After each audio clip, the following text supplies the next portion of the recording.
The last thing I expected on my wedding day was to hear my mother shouting my name from the parking lot, her voice slicing through the crisp January air like a siren. Rachel, let us in. We're your family. I stood in the bridal suite, a converted sunroom flooded with soft light, staring at my reflection. The dress, ivory lace, fitted perfectly after 3 rounds of alterations, now felt like it was suffocating me. My hands trembled as I tried to fix a strand of hair that had come loose. Amanda, my maid of honor, burst in, breathless. "They're here," she panted, cheeks flushed. "Your mom and Chloe. They showed up at the front gate. Security's holding them back, but they're causing a huge scene." I blinked. "What?" They're shouting, "You're making the biggest mistake of your life. Your mom's crying. Chloe's screaming something about betrayal. It's insane." Outside, I could hear the muffled chaos growing louder, the pounding on the venue gate, the sharp, high-pitched notes of my sister's tantrum. It sounded like a protest rally, not a wedding. "Do they have guests with them?" I asked. Amanda shook her head. "Just them, but a few of your guests are starting to notice. Some are recording it." My stomach twisted. I had dreamed of this day since I was a little girl, walking down the aisle, seeing Mark's face light up, dancing under fairy lights. And now it felt like a nightmare unraveling from the edges. Not because I doubted my decision, but because the people who were supposed to love me the most had turned into saboteurs. Amanda reached for my hand. "What do you want to do?" I took a shaky breath. "Nothing. We're going ahead. They're not ruining this." She nodded, squeezing my hand. "Proud of you." As she left to update the security team, I walked over to the window and peeked through the curtain. There they were, my mother in her fur-lined coat, looking every bit the distraught matriarch, and Chloe, mascara streaking down her face, arms flailing as she hurled accusations into the wind. For a second, pain flickered in my chest. These were the people I'd spent most of my life trying to please. Now they were reduced to background noise on the happiest day of my life. I stepped back, fixed my veil, and whispered to my reflection, they had their chance. And just like that, I turned away from the window and toward the aisle that would finally lead me to peace. I had always known I was different. At 30, I had spent most of my life learning how to build walls, strong enough to protect myself, yet thin enough to still feel the world outside. I was a quiet force, the kind of person who didn't raise my voice, but left a mark on people just the same. I worked as an elementary school teacher in a small town nestled just outside Portland. My days were filled with sticky fingers, crayon drawings, and the innocent questions of first graders who still believed the world was kind. I loved my job, not just for the routine and structure it gave me, but for the brief, sweet moments when a child's laughter reminded me that life could still be pure. I had been living on my own since college. I moved out at 18, scraping by on scholarships, part-time jobs, and iron determination to make it without asking my family for help. That wasn't pride, it was survival. My mother had remarried when I was just 7, and from that point on, everything changed. Her new husband, Daniel, brought with him a daughter from a previous relationship, my half-sister, Chloe, who was 6 years younger, and from the beginning treated like royalty. I often felt like an afterthought in my own home. My mother doted on Chloe as if she were made of porcelain, always quick to defend her, forgive her, and even praise her for the smallest things. I, in contrast, had to earn every scrap of approval with perfect grades and silent compliance. Any misstep was met with cold disappointment. I learned early not to expect fairness or attention. Despite it all, I didn't grow bitter. I turned inward instead, finding solace in books, music, long walks, and the warmth of a few close friendships. Over time, I built a life defined not by resentment, but by peace. That peace was exactly what I saw when I first met Mark. We met in a university library when I was 24 and Mark was 25. He was a graduate student in engineering, absorbed in a dense textbook, and I was working part-time in the library's resource center. Our first conversation had been about coffee preferences and evolved within weeks into late-night chats about childhood dreams, heartbreaks, and life philosophies. Mark was steady, thoughtful, and soft-spoken, a man who didn't just listen but heard me.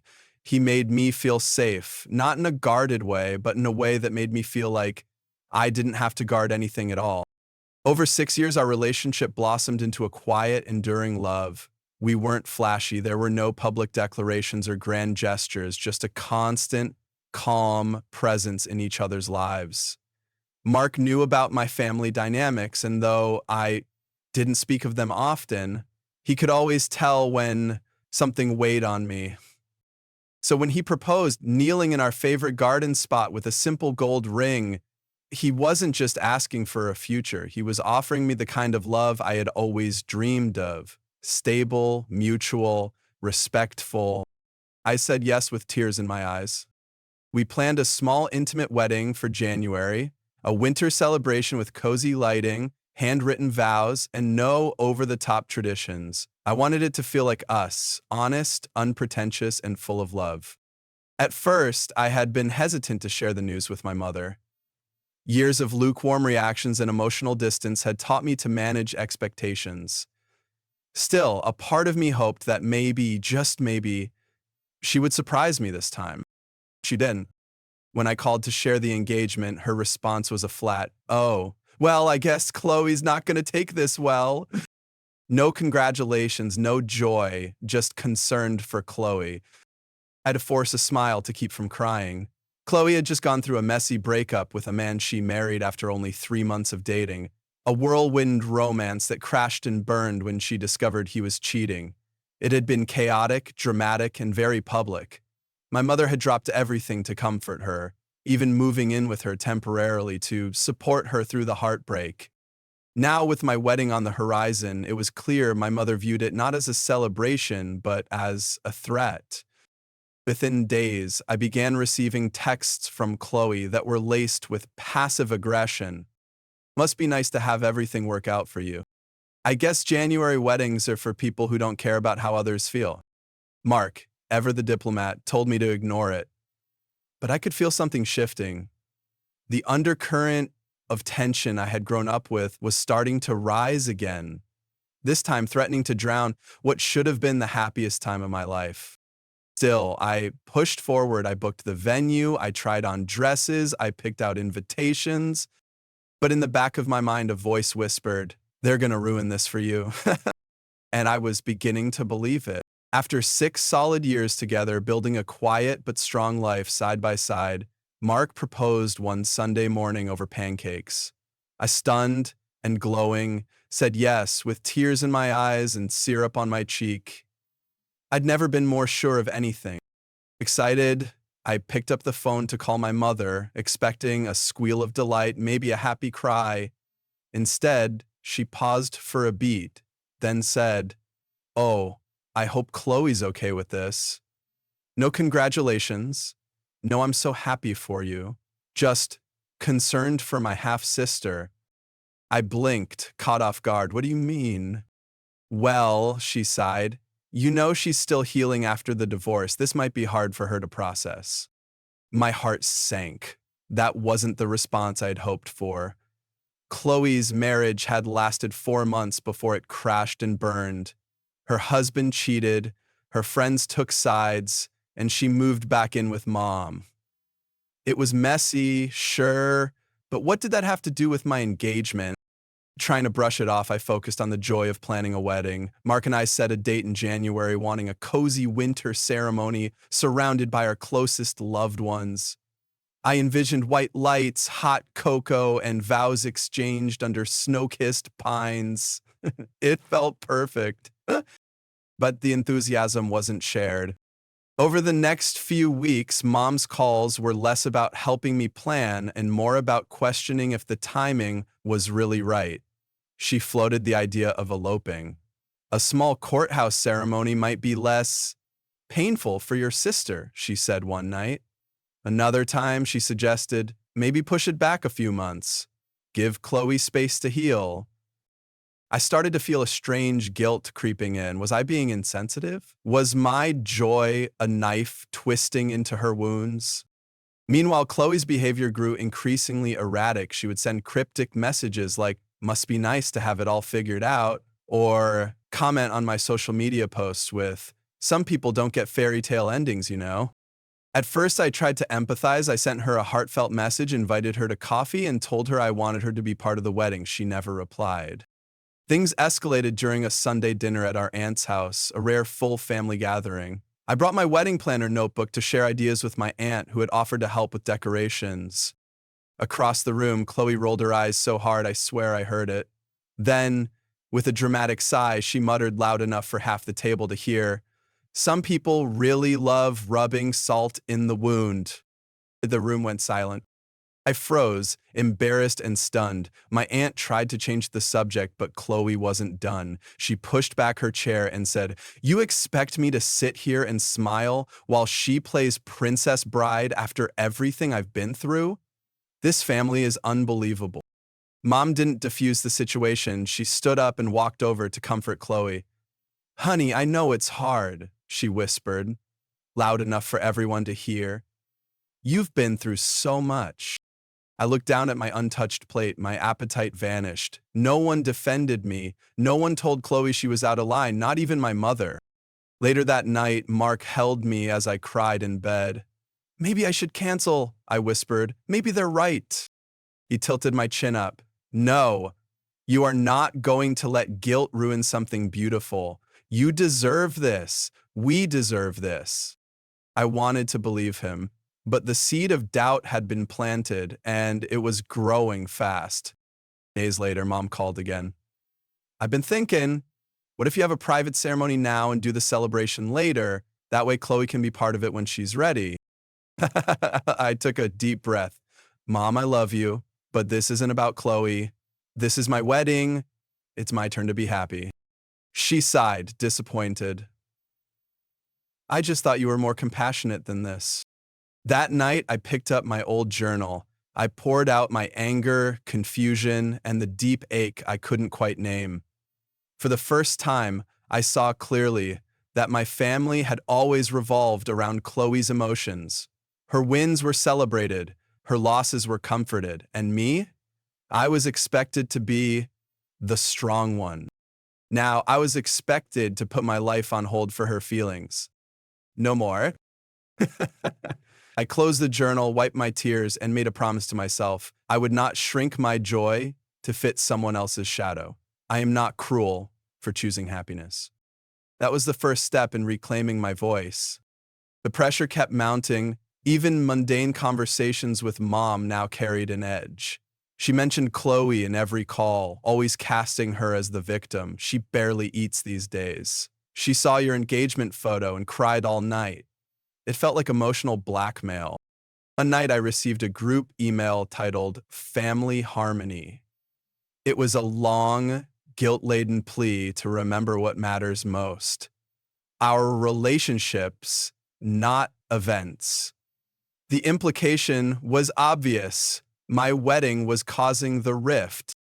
But what about my needs, my dreams? I'd spent a lifetime stepping aside, letting Chloe's meltdowns dictate the atmosphere. I gave up birthdays, canceled trips, and swallowed disappointment. Not this time. At school, my students noticed my mood. One little girl, Lila, handed me a drawing of a stick figure bride. Miss Rachel is a princess, it read. I smiled and cried. That night, I looked at Mark. I'm tired of feeling guilty for being happy. He nodded and pulled me into his arms. Then don't be. Let's build the life we've earned. I knew now what I had to do. I would no longer justify my joy or filter my emotions to protect other people's fragility. For once, I wasn't going to dim my light to make someone else comfortable in the dark. I picked up my wedding binder and started making calls again, not to cancel but to confirm. The wedding was on, and this time I wasn't asking for permission. The weeks that followed felt like a coordinated campaign against my sanity. It started with whispers. Cousins who hadn't texted me in years suddenly reaching out, cautiously asking, "Is everything okay with Chloe?" or "I heard your mom's been upset lately." I quickly realized that my mother and Chloe had begun spreading rumors, not just subtle guilt trips, but outright distortions of reality. Apparently, I was now flaunting my happiness to hurt Chloe. According to Chloe's version, I had purposely rushed the engagement to overshadow her pain. She even told one aunt that Mark had always seemed a little too friendly toward her, implying some fantasy where he had feelings for her first. It was laughable, if it hadn't been so damaging. Mark was furious when he heard. "That's disgusting," he said. "She's crossing every line." But even more painful was my mother's silence. She didn't shut it down. She seemed to endorse it. I later learned she'd called my aunt to say, "Maybe Rachel's not thinking right now. She's always been so private. Who knows what's going on between them?" It was character assassination by implication. And I was left to pick up the emotional debris. I tried to stay focused on the wedding, I did, but even choosing a cake or setting a playlist felt heavy now. Every joyful step felt like a betrayal to a family that had never celebrated me to begin with. Then came the family meeting. My uncle, ever the peacemaker, invited everyone to his house for what he called a healing dinner. I had a bad feeling going in, but Mark encouraged me to be the bigger person, to show up and try. I wish I hadn't. The moment we walked in, the tension was thick. Chloe was already there, curled up on the sofa with red-rimmed eyes, like a starlet from some black and white tragedy film. My mother sat beside her, patting her hand like a grieving widow. No one stood to greet me. As we sat down for dinner, I barely touched my food. Chloe, on the other hand, seemed to have found her voice again. In front of the entire family, she began her monologue. "I just feel like I'm being erased," she sniffled. "I made one mistake, one marriage that didn't work out, and now Rachel's throwing this fairy tale in my face like I'm disposable." I opened my mouth, ready to speak, but Mom jumped in. "Sweetheart, no one is disposable. Some people just don't consider the emotional consequences of their actions." It was a bullet straight to my chest. I looked around the table, waiting for someone, anyone, to step in. No one did. At that moment, I realized I was alone. Not in the room. I had Mark's hand in mine, but emotionally, spiritually, biologically, alone. When we got home, I collapsed onto the couch and sobbed until my ribs ached. Mark held me in silence. No advice. No, it'll be okay. Just presence. Just love. The next morning, I drafted an email, short, blunt, final.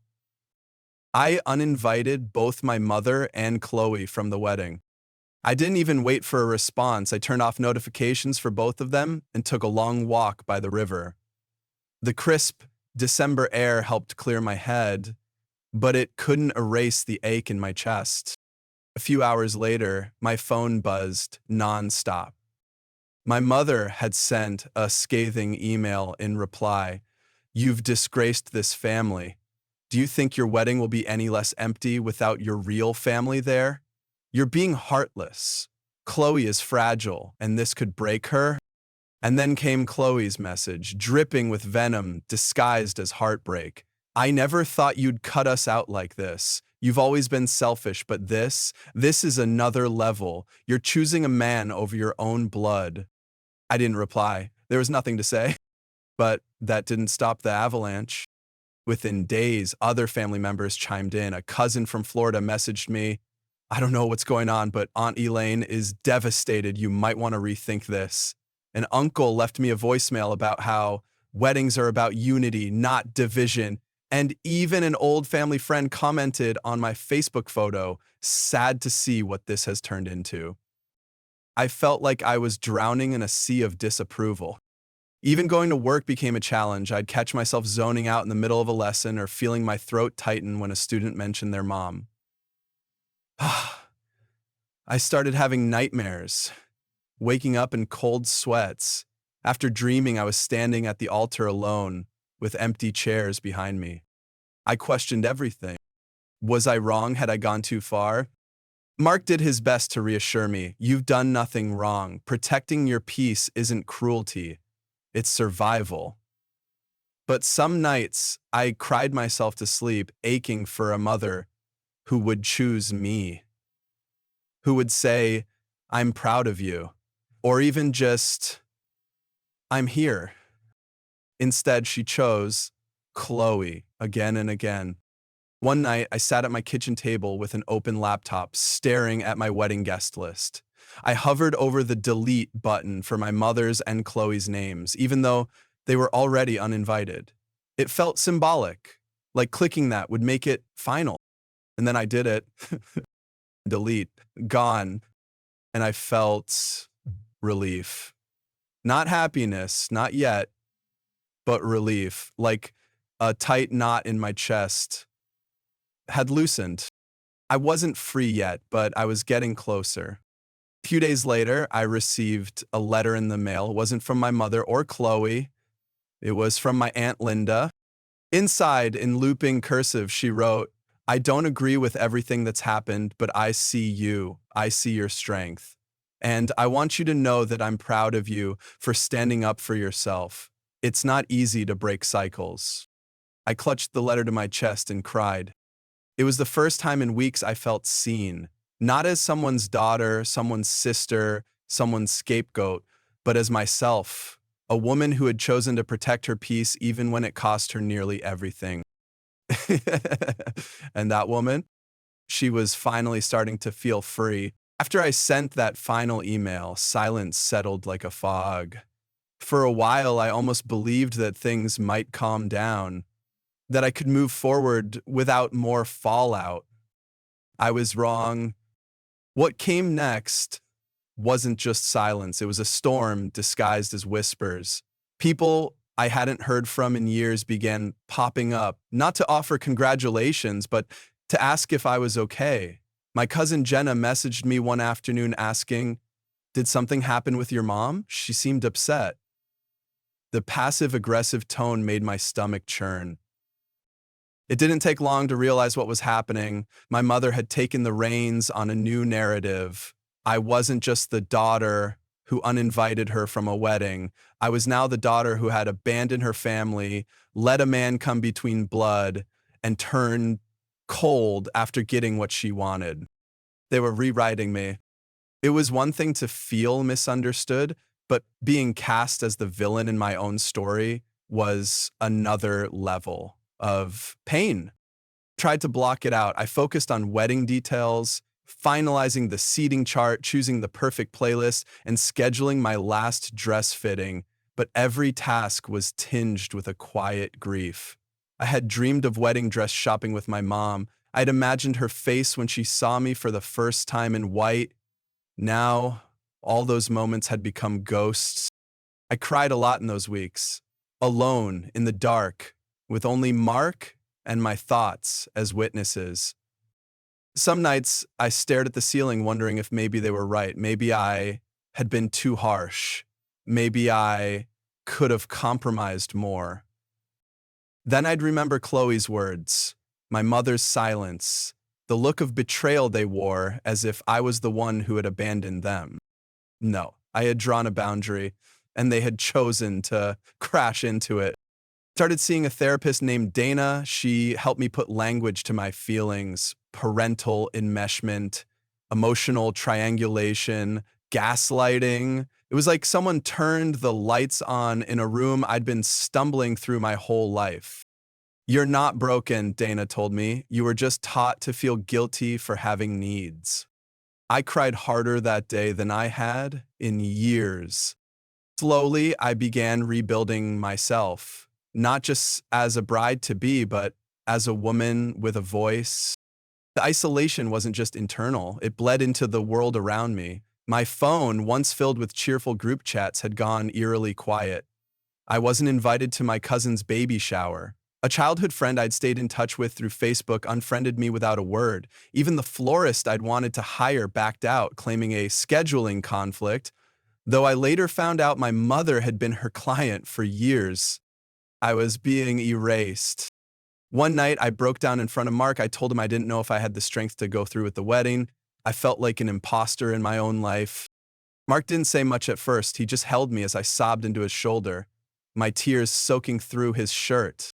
Then he whispered, "Rachel, I'm not marrying you because everything is perfect. I'm marrying you because we've seen the worst and we're still choosing each other. That's what matters." His words didn't magically fix everything, but they gave me a place to land. I started journaling again, something I hadn't done since college. I poured out my rage, my sadness, my guilt, page after page of raw emotion. And in between the pain, I found small flickers of clarity. I am allowed to be loved. I don't have to earn peace by suffering first. My worth isn't measured by how well I endure mistreatment. Each entry stitched me back together. As the wedding date approached, I made a decision. I wasn't going to beg anyone to love me the way I deserved. If they couldn't celebrate my joy, they didn't deserve a seat at my table. I deleted the family group chat. I changed my number. I emailed the wedding coordinator to update the guest list, removing names that no longer felt safe. And then I sat down and wrote vows not just for Mark, but for myself. I vowed to never again shrink to fit into spaces that made me feel small. I vowed to honor the little girl inside me who once begged for her mother's approval. I never got it. I vowed to build a life rooted not in obligation but in truth. And as I read those words back, tears streamed down my face, not from sadness, but from the first taste of freedom. The days leading up to the wedding blurred into each other. There was so much to do: dress pickups, final walkthrough at the venue, cake tasting. But underneath the logistics, there was a quiet defiance blooming inside me. I no longer cared who approved. I was tired of shrinking myself for the comfort of others. This wedding wasn't just about love. It was about reclaiming my space in the world. I asked Mark if we could add a small moment to our ceremony, something just for me. He agreed, no questions asked. So I wrote a letter, not to be read aloud, but to be buried in the soil beneath the tree where we'd say our vows. In it, I wrote to every version of me that had been hurt, silenced, overlooked, to the girl who was told she was too quiet to be heard, to the teen who watched her mother comfort someone else's pain but never acknowledged hers, to the woman who cried herself to sleep wondering what she did wrong. You are not invisible. You are not wrong. You are finally, beautifully enough. The morning of the wedding, I woke up before sunrise. I went for a walk by myself, wrapped in a robe and holding a mug of tea. The sky was still dark, but I felt light. I looked in the mirror later as my makeup artist dusted my cheekbones, and for the first time in a long time, I saw someone I recognized. Someone strong, someone whole. As I slipped into my dress, a friend came in holding a letter. "It's from your Aunt Linda," she said. Inside, there was only one sentence: "I'll be watching the live stream from my living room with a glass of wine and a heart full of pride." I smiled, and for once it didn't feel bittersweet. It felt earned. That day, I didn't walk down the aisle with a father or a mother. I walked myself. And that in itself was the victory. Mark never pushed me, not once, even when I was spiraling, even when I was distant, even when I snapped at him over nothing. He just held space for me. It wasn't the kind of grand, sweeping romance you see in movies. It was gentler, truer. He brought me tea without asking. He rubbed my back when I cried myself to sleep. He told me over and over again, "You don't owe anyone your joy." The moment that really cracked something open inside me was one night when I broke down in the kitchen. I had just gotten off another call with my mom, which of course ended with her crying and me apologizing for things I didn't even do. I was sitting on the floor, hugging my knees, whispering, maybe I should just call it off. Mark sat down beside me and said, "Do you want to marry me, Rachel?" I nodded. Then why are we letting people who don't care about our happiness decide how we celebrate it? I didn't have an answer. And that silence was everything. That night, I realized I had been living my entire life trying to earn love that was always conditional. My mother's approval, Chloe's acceptance, even relatives who barely knew me but somehow had opinions about what I owed them. A few days later, I got a surprise call from Aunt Linda, my dad's sister. We hadn't spoken in a long time. I expected awkward small talk. Instead, her voice came through the line like a lifeline. Sweetheart, she said, I heard about the wedding and the drama, and I want you to know I see you. I hadn't realized how badly I needed someone to say that. We talked for hours. She told me stories about my dad, how kind he was, how much he adored me, even when I was just a toddler with jam on my face and a plastic crown on my head. Then she shared her own experience with my mom. I've seen this before, she said. Your mother has always needed to control the narrative, and she always needed someone to blame. When we were younger, it was me. Now, it's you. The pieces started falling into place. Aunt Linda helped me understand that this wasn't new. I wasn't broken or cruel or selfish. I was just the latest scapegoat in a long line of stories my mom told to protect her favorite. And Chloe, she had grown up knowing she could always count on mom to shield her from consequences. This isn't your fault, Aunt Linda said, but it is your responsibility to protect your peace. That sentence hit me like thunder. She was right. For so long, I had tried to shrink myself to fit into the idea of what a good daughter should be. I tolerated manipulation in the name of keeping the family together. I accepted guilt as a form of currency, but no more. After that call, something inside me shifted. I stopped answering my mom's texts immediately. I stopped justifying my decisions to people who had no interest in understanding me. I started journaling again. I reached out to old friends. I let myself laugh, really laugh, for the first time in months. There was one afternoon when I found myself walking past the old library where Mark and I first met. I hadn't planned it, my feet just carried me there. I stood outside for a long time watching the people move in and out of the glass doors, carrying books and backpacks and the same weightless energy I once had. I went inside. The smell of old paper hit me like a memory. I walked to the aisle where we had first spoken. Me fumbling to reach a book on a high shelf, him offering a hand with a shy smile. It felt like another lifetime.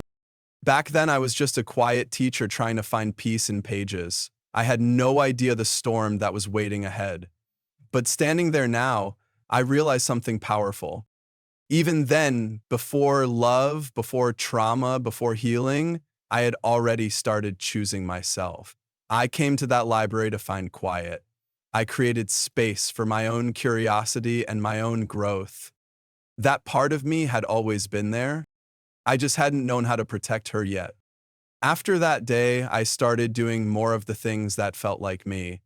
I painted again, badly but joyfully. I made pancakes at midnight just because. I danced barefoot in the kitchen to old Taylor Swift songs. I stopped waiting for permission to feel good. Aunt Linda noticed the change too. She called one evening and said, "You sound lighter." And I was. I wasn't fixed, but I was free of pretending. The more I allowed myself to just be, the more I noticed how little I missed the chaos I used to call family. There was no yelling, no silent treatment, no backhanded compliments, just quiet, chosen peace. That was the gift Mark and Aunt Linda had given me, not solutions, but mirrors. They reminded me who I was before the world told me otherwise. And for that, I would be grateful forever. As the wedding drew closer, my mornings became rituals of quiet affirmation. I'd light a candle, sip my coffee, and write one thing I was proud of each day.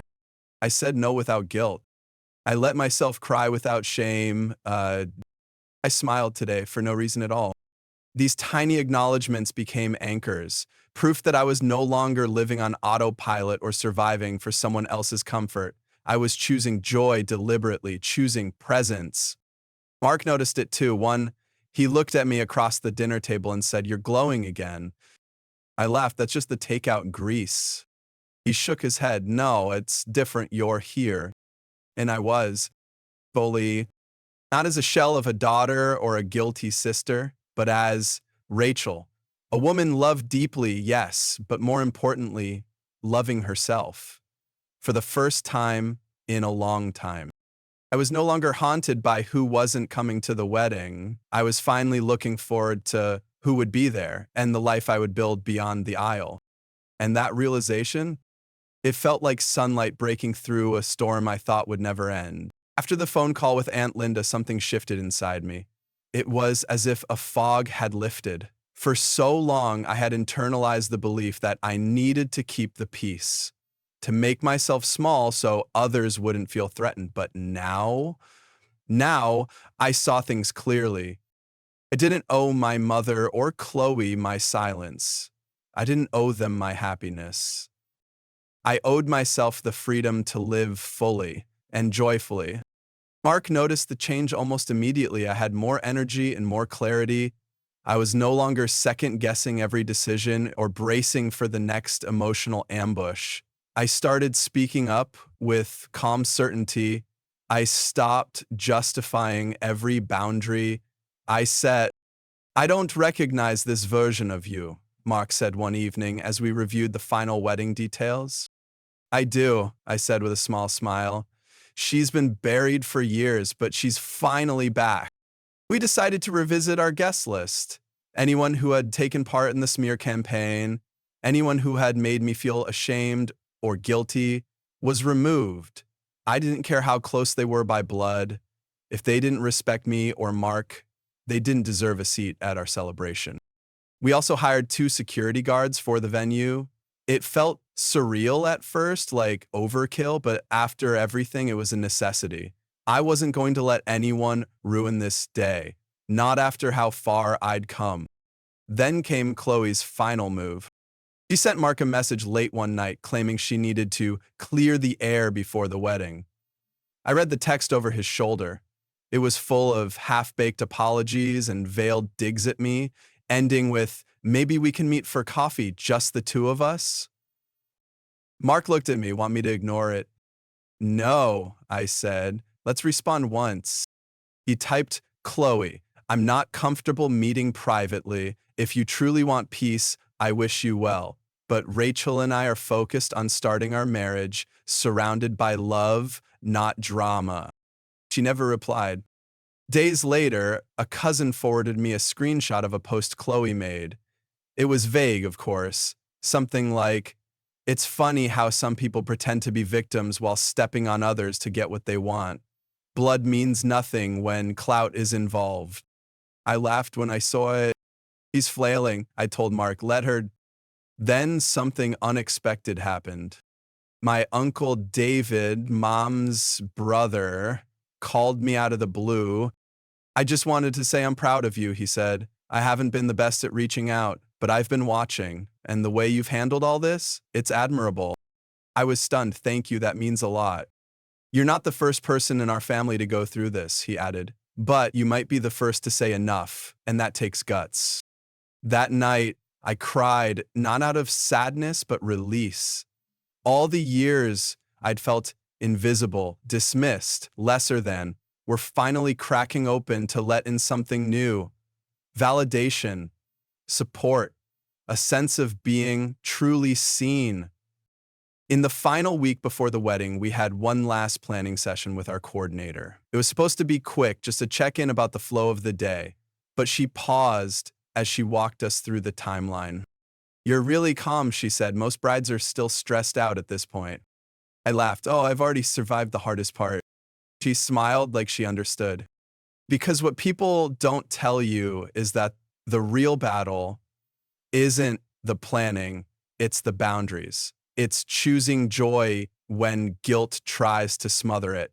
It's learning how to say no without needing to explain yourself. It's finding out who claps when you win and who claps the loudest when you lose." But I wasn't losing anymore. I had already won. The night before the wedding, I wrote letters to a few people who meant the most to me. Aunt Linda, my maid of honor, and even Mark's mom. I didn't rehash the drama. I just thanked them for showing up, for seeing me, for staying. I also wrote one to myself. I sealed it in an envelope and placed it in my jewelry box. It said, "Dear Rachel, no matter what happens tomorrow, remember this. You made it here. You didn't shrink. You didn't break. You chose light even when they tried to drown you in shadow. I am proud of you. Love." And when I read those words again in the morning, something clicked. This wasn't just a comeback. This was the start of everything. The morning of our wedding dawned with the soft pink of sunrise spilling through the windows of my hotel suite. For a moment, it felt like a dream, quiet, serene, untouched by chaos. Then Amanda, my maid of honor, bursts in. "They're here," she whispered, her face pale. "Your mom and Chloe, they're at the front gate." I blinked. What? They're trying to get in. Security's blocking them, but Rachel, they're making a scene. My heart thudded against my ribcage. Not fear, resolve. I stood slowly, still in my robe, hair half curled, makeup halfway done. Outside, I could faintly hear shouting. Chloe's voice, shrill, angry, cut through the morning like a knife. Amanda reached for my hand. "What do you want me to do?" "Nothing," I said. "Let them scream. That gate is the line I drew. They're not crossing it." But then, someone knocked on the suite door. It was Jason, one of the security guards. "Sorry to disturb you, Miss Rachel, but we thought you should know. Your sister is accusing you of banning her because of an affair with your fiancé." Amanda gasped. I clenched my jaw. Is she shouting that publicly? She is. Guests arriving are hearing it. I closed my eyes. For a moment, the urge to cry welled up, hot and fast. But it passed. "Thank you, Jason. Keep them out, no matter what." He nodded. "Yes, ma'am." As he left, Amanda turned to me, her eyes wide. "What do we do?" "We fight lies with the truth," I said. I came prepared. From my wedding binder, I pulled out a flash drive and handed it to Amanda. "Remember that backup plan I mentioned?" "You're actually doing it?" she asked, stunned. "Hell yes." During the reception, after the speeches and toasts, we paused the music. Mark and I stood together at the center of the hall. I took the mic. "There's something I want to share," I said, my voice steady despite the adrenaline in my veins. A hush fell over the room. I know many of you have heard rumors about my family, about why certain people aren't here today. I wasn't going to say anything, but when lies are shouted, truth deserves a microphone. The lights dimmed and the projector flickered on. The first image, a screenshot of Chloe's messages to Mark, those inappropriate manipulative texts. Gasps rippled through the crowd. Then came the voice memos, her guilt tripping, her pleas to Mark behind my back. Then a clip of her shouting at the gate, accusing me of betrayal, her words caught on a guest's phone. Finally, a slide appeared with my voice recorded over it. This is not about revenge. This is about clarity. I tried to protect my peace quietly, but the silence was mistaken for guilt. So let this be clear. I chose boundaries, not cruelty. I chose joy, not drama. And I will not apologize for demanding respect. When the lights came back on, the room erupted in applause. People stood, clapped. Some came forward to hug me. Mark kissed my forehead. "You were brilliant." Later, I found a quiet moment in the courtyard. Aunt Linda joined me, her eyes brimming. "I've never seen anyone do what you just did," she whispered. "You didn't just protect yourself. You taught everyone here what self-respect looks like." I hugged her tightly. From across the venue, I saw guests murmuring, showing others the screenshots I had exposed. There was no room left for doubt. The truth had landed, and it hit hard. Even those who once questioned me now offered apologies. My cousin Ella, who had unfollowed me weeks ago, came up in tears. "I'm so sorry," she said. "I didn't know how bad it was." "I forgive you," I said, and I meant it. Because forgiveness, I learned, doesn't mean re-entry, it means release. Back inside, the dancing resumed. Laughter bubbled through the air like champagne. Mark spun me in a circle, and for the first time in months, I felt light. I had stood my ground. I had told my story, and I had done it with dignity. No screaming match, no dragging people through the mud. Just facts. Is truth. Just peace. About a week after the wedding, I got a phone call from Megan, my favorite cousin and family's unofficial news anchor. You are not going to believe this, she said, barely containing her glee. Your mom kicked Chloe out. I sat up straight. Wait, what? Yep. Big blow up, epic screaming match. Neighbors probably heard it. 3 blocks over. Apparently, after the wedding disaster, Chloe had spent days moping around our mom's house, playing the victim on a loop. But then, in true Chloe fashion, she turned on the one person still barely in her corner. She blamed your mom, Megan said she didn't do enough to stop the wedding, that she should have forced you to cancel it. She even accused your mom of choosing you over her. I had to laugh, not out of joy, but out of the bitter irony. Mom had spent months taking Chloe's side, defending her manipulations, enabling her tantrums, and now Chloe had turned on her like a rabid dog. Karma didn't need a calendar, it showed up right on time. She told Chloe to pack her stuff and go, Megan continued. She's crashing at some friend's place now. I hung up the call feeling no gloating, no satisfaction, just clarity. The toxicity had finally turned inward, and they were now left to deal with each other without dragging me down with them. After that, I made a final decision. No more updates, no more drama. I blocked both of them, changed my number, cleaned out every trace of them from my social feeds. I even asked mutual relatives to stop bringing them up. I didn't care where Chloe ended up or how many crocodile tears my mom shed. Because peace isn't the absence of noise. It's the refusal to engage with chaos. Mark and I took a week-long mini honeymoon to a quiet cabin in the mountains. No service, no notifications, just us. One night while we were curled up by the fireplace sipping wine, Mark looked at me and said, "Do you regret cutting them off?" I thought for a moment. No, I said honestly, I regret that it ever had to come to this, but I don't regret walking away. He nodded and pulled me closer. In the months that followed, I started therapy, not just to process the wedding ordeal, but to unpack years of emotional gaslighting. It wasn't until I laid it all out, the childhood favoritism, the guilt trips, the emotional blackmail, that I realized how deeply it had all affected me. I had grown up believing I had to earn love, that peace came from compliance, that silence was safer than speaking up. But now I know better. Love should never be a transaction. Family should never be a battlefield. And healing starts the moment you stop apologizing for protecting yourself. I wrote all this down in a journal I now keep by my bedside. And on the first page, I penned a message, not just to myself, but to anyone who's ever felt like I did. You are not wrong for wanting peace. You are not selfish in setting boundaries. And you are not the villain in someone else's story just because you chose joy over chaos. If you're reading this and you've been hurt by the people who were supposed to protect you, I hope my story gives you courage not to fight, not to argue, but to walk away with your head held high. Because you don't owe anyone your happiness. And you don't have to shrink yourself to keep the peace.